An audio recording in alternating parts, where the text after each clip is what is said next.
The German war machine gets underway. Before war broke out in Europe, an agreement was signed between two men who would later become enemies.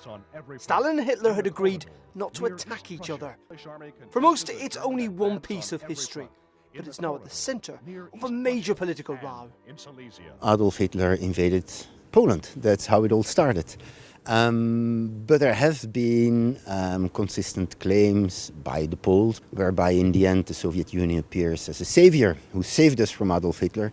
Is not the full story. That it's important to recall that this German invasion was prepared by a non-aggression pact with Stalin, but also a secret agreement on dividing Poland between both aggressors. So indeed, the German invasion came first, but only 2 weeks later, another invasion followed, this time from the east, and the Soviet Union invaded.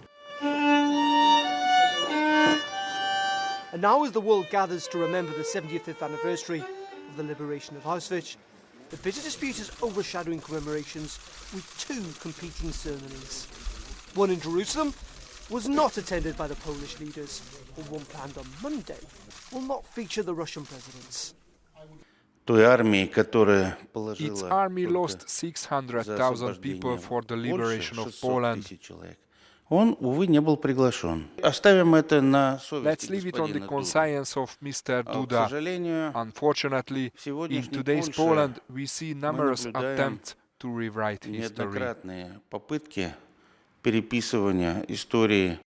In response, the Polish Prime Minister said, "Far from being a liberator, the Soviet Union was a facilitator of Nazi Germany and a perpetrator of crimes of its own, before and after the liberation of Auschwitz. Given that the European Union was born from the ashes of World War II, we must guard against false narratives like those being peddled today."